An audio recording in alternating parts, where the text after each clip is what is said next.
Bagal naman ng wifi. Tulong ako sa mga RJ pets.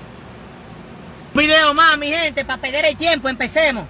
Pre, punta na nga kayo dito pre, kasi sobrang lag ng wifi namin. Kakainis na ako pre. Hindi ko matapos yung ginagawa ko. 5 minutes, nandiyan na kami, pre. Pre, ano problema mo, pre? Ay, di na pala pre.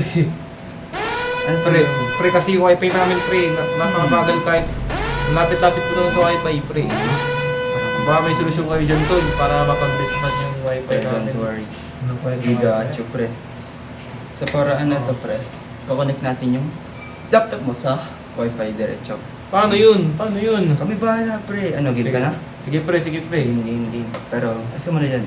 Sige pre. At first, gamit tayo ng LAN cable. Itong cable na to yung nagko-connect ng mga devices from one another sa network. For example, yung PC natin sa router. Ito yung dinadaanan ng data para makapag-transfer tayo ng files and makapaggamit na rin tayo ng internet. And ang next item natin ay is crimping tool. Ang crimping tool naman ginagamit natin para mahiwa natin yung LAN cable. And then ginagamit din yung crimping tool as lock ng RJ45. And our next item is RJ45. Itong RJ45 connector, isa siyang transparent na plug. Ito yung kinakabit natin sa dulo ng LAN cable. Ito yung nagsiserve para mag-connect yung one device to another. For example nga, yung computer sa router. And then, sa networking, halos lahat yung ginagamit to para mag-connect yung mga gamit. And lastly, itong item natin is LAN tester. Ito yung ginagamit natin para ma-check kung tama ba yung connection natin using the numbers and yung light dito. Chine-check neto kung may error ba or tama yung nagawa natin. For example, umiilaw to 1 to 8, then 1 to 8 to. Then tama yung nagawa nating wiring. And walang mali sa crimping tool natin. Alis.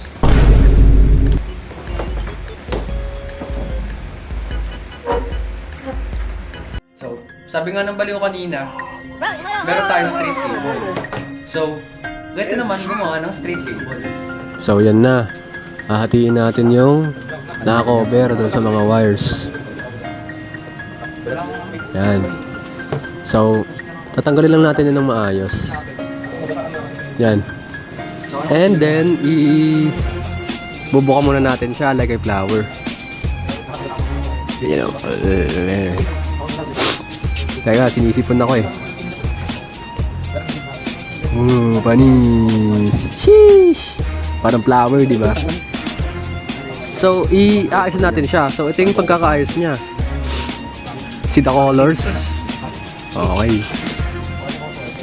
So, ayos-ayusin lang natin and then ikakat natin para pantay. So, magpipit siya ng maayos sa RJ45.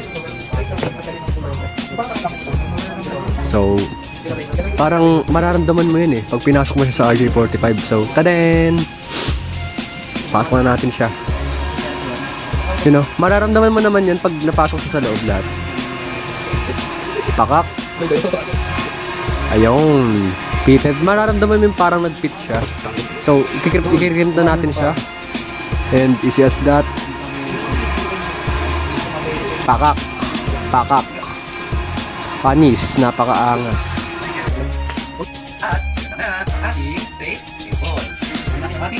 So, ito na yung itsura niya pag nasa tester siya. Napakaangas. Ito na. Iti-testing na natin siya sa ating router. Connect lang natin dyan sa saglit. And connect natin sa laptop. And okay na. So, nakikita nyo, may Ethernet na siya. Ayan o. Panis. Napakaangas.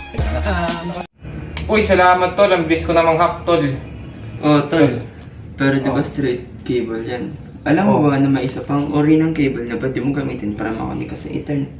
Direct sa laptop mo. Ano yun pre? Crossover cable. Crossover? Pre, ganito ba mag-crossover, pre?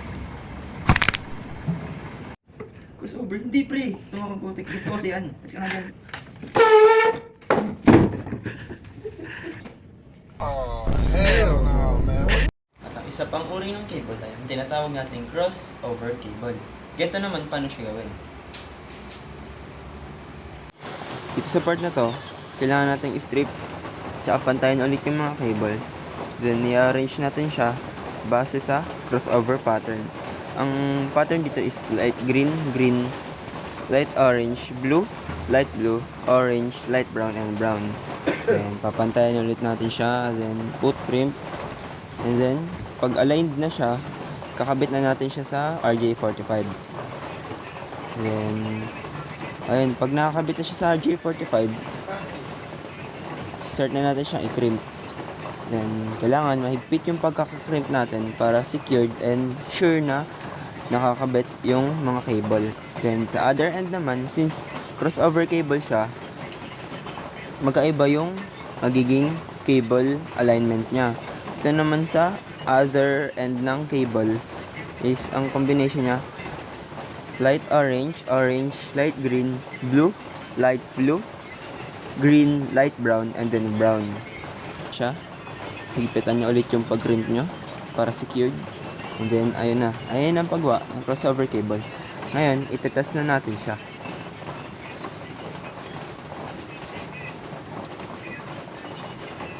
And that's it. Ganon kung paano gumawa ng crossover cable. Ano pre, okay na?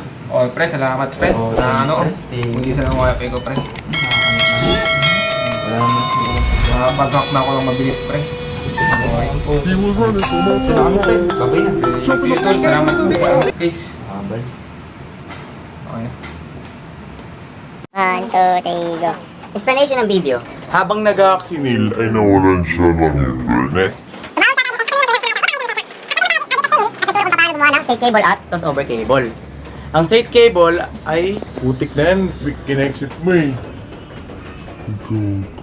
Exit yung script ko eh. Ay, cut mo na lang. Cut mo na lang yan. Go. una, ang straight cable ay ginagamit sa pag-connect ng magkabilang uri ng devices tulad ng PC papunta sa switch o router. Pangalawa, ang cross-cover cable naman ay ginagamit kapag parehong uri ng device ang pagdudugtungin tulad ng PC to PC o switch to switch ng direkta. Pagkatapos nila gawin ang internet connection ni Neil ay umalis na ang RJ Pets. At ang ending ng video nakapag-hack na ng maayos si Neil. Ayun lamang ang laman ng video. Salamat sa panonood.